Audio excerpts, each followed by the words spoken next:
You know, Joe Rogan, I think he gets a bad rap, but I think that he kind of does things that justify the criticisms that he gets. When I said that I think he gets a bad rap, I am specifically talking about how he has been considered many times in the past as being part of the colloquial alt-right pipeline, and people will cite the people that he has had on as guests, people like Ben Shapiro, people like Jordan Peterson, and how the pushback that Joe offers these people is minimal at best. However, on Saturday specifically, he gave a bit more credence, or he gave an air of credibility to people who have been calling him like some kind of crypto fascist. And I will share the adventure that I went on, because at first I did think this was cringe, but I did not expect the immediate reaction that there was to this tweet, this Instagram post. So as you can see, it's the political compass, and it's the meme of good times. No, wait.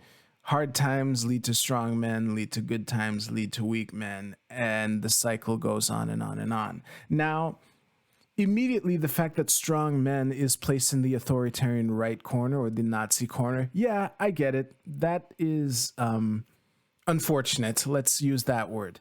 Now, let us read the caption. We are in Kali Yuga, the age of conflict. All of the chaos we're seeing right now was predicted in Hinduism thousands of years ago. Civilizations move in predictable cycles, and we are in the lower left-hand square of the chart. That's the weak men part here, the libertarian left here. Do your best to elevate yourself and the world around you from the madness that is in the air, but understand that this insanity is all part of an infinite process. End quote. And so far, it has 653,000 likes as of this recording. Now, when I saw this, I thought it was cringe and I moved on with my day. And then I go to Twitter and see things like this. Joe Rogan has gone full fash, not surprising to BH. I really like Dreamleaf's account for all sorts of reasons. I am amazed that she still follows me. But hey, I appreciate it. And this Dreamleaf's account, one of the reasons I appreciate it is I think she's a nice barometer of what the online Twitter left is saying. And later, because my reaction when I saw this tweet was full fash, like, I get that it's cringe. I get that placing strong men in the Nazi corner is strange, unfortunate, but to go so far as to call him a fascist, I think that's a bit much. But I moved on with my day. Later on, I would learn that Socialism Done Left posted this tweet here, which goes into a bit more detail. So 500,000 people has liked Joe Rogan's meme promoting a fascist myth. So right already there, it's a little more helpful to people who found, just calling this fascism. If you're like I was and you found that strange, already calling it a fascist myth is a step in the right direction. So let us see the pictures that accompany it. So first of all, there is the post with his caption that we just read. And next there's this image here. I'm not sure where this text comes from, but let us read it here.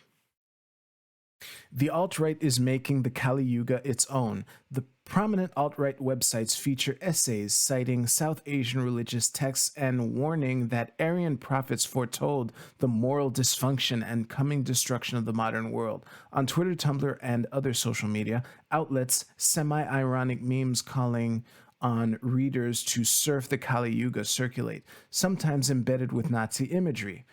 Discussions of the Kali Yuga are part of the alt-right's larger strategy of appropriating exoteric and esoteric and often deliberately wacky vocabulary and iconography from other discourses. It has been effective by regularly denouncing such alt-right symbols as Pepe, oh Jesus Christ, Pepe the Cartoon Frog, groups like the Anti-Defamation League or the Southern Poverty Law Center risk coming across as peevish, paranoid, or simply confused to those who are either unaware of these images or familiar with them from other non-political contexts. And my gut reaction when reading Pepe the Cartoon Frog as an example of this kind of speaks to the point being made here. Now, I learned of this Socialism Done Left tweet from a Vosh video. I will not play it, but I will link to it in the description below.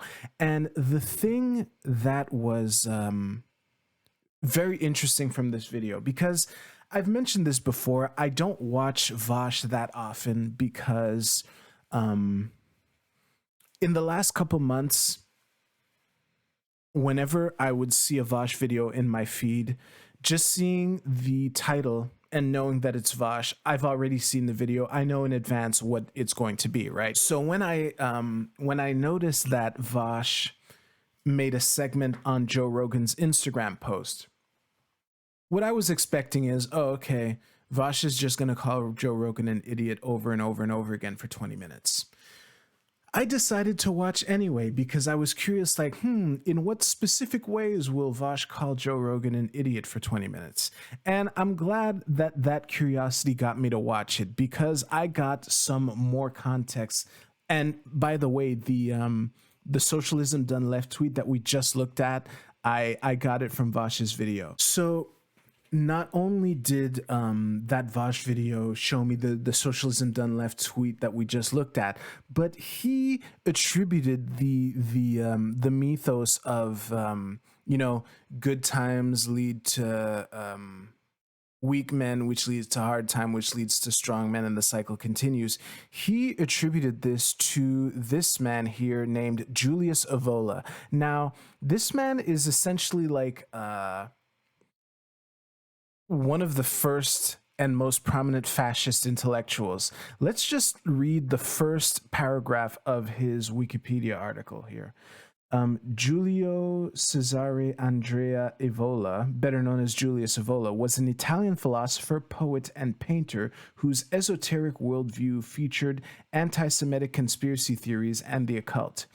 He has been described as a fascist intellectual, a radical traditionalist, anti-egalitarian, anti-liberal, anti-demographic, anti-popular, anti-everything good, basically, and is the leading philosopher of Europe's neo-fascist movement. Now, if you look at the dates here, he was born in 1898 and died, he was born like just before the World Wars, basically. And yeah, he was 16 when the First World War took place. And, well, when the First World War began. And he died in 1974, shortly before I was born. All right, so if you look at this, first of all, one thing that I want to make clear, and I don't think this changes the broader point that Vosh was making. The quote of hard times create strong men, blah, blah, blah. It wasn't a quote from Julius Evola. It was a quote from G. Michael Hopf, who was born much later than Julius Evola. Now, maybe Michael Hopf was inspired by this, but I've seen no evidence of this. I just wanted to clarify that. However, one thing that is for sure, Julius Evola was very into occultism and esotericism. Now, again, I'm not going to read all of this. However, during my research, there is one book that Julius Evola wrote that goes a little deeper into the broader theory. You know, he might not have said good times create weak men, yada, yada, yada, but he did write a book that has interesting things in it. Let's say that. The book is called Men Among the Ruins. When was this published? Now I'm curious. Men Among the Ruins. So this was published in 1953, so right after the Second World War. So let us read what simonandschuster.com say about this book.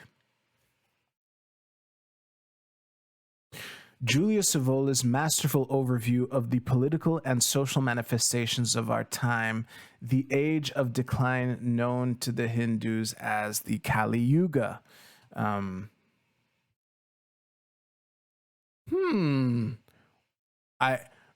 Y'all remember someone talking about the Kali Yuga? Let's continue. It reveals the occult war that underlies the crises that have become a prevailing feature of modern life. Includes H.T. Hanson's definitive essay on Evola's political life and theory. Men Among the Ruins is Evola's frontal assault on the predominant materialism of our time and the mirage of progress. For Evola and other proponents of traditionalism, we are now living in an age of increasing strife and chaos, the Kali Yuga of the Hindus or the Germanic Ragnarok. In such a time, social decadence is so widespread that it appears as a natural component of all political institutions.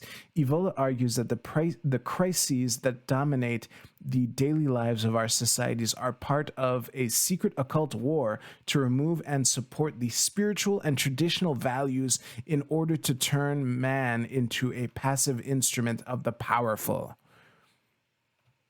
Evola is often regarded as the godfather of contemporary Italian fascism and right-wing radical politics, but attentive examination of the historical record as provided by H.T. Hanson's definitive introduction reveals Evola to be a much more complex figure. Though he held extreme right-wing views, he was a fearless critic of the fascist regime and preferred a caste system based on spirituality and intellect to the biological racism championed by the Nazis. So basically, instead of throwing people who aren't genetically pure enough into gas chambers, he wanted to throw people who got too low of a score on IQ tests on their into gas chambers. Anyway, let's continue. Ultimately, he viewed the forces of history as comprised by two factions: history's demolition squad, enslaved by the blind faith in the future, and those individuals whose watchword is tradition. These latter stand in this world of ruins at a higher level and are capable of letting go of what needs to be abandoned in order that what is truly essential not be completed. So this is the reject modernity, embrace tradition meme. This is pretty cool. Now, there is an excerpt from the book. I tried reading it. I fucking hate this guy's writing style. I will not subject you to attempting to read this out loud. However, I will, come on. I will leave this on screen for a couple seconds. Those of you watching after the fact, feel free to pause and torture yourselves in the attempt to untangle the spaghetti language that this man uses. Holy shit. I would hate to have to read one of this guy's books as part of like some project or something. But yeah, so the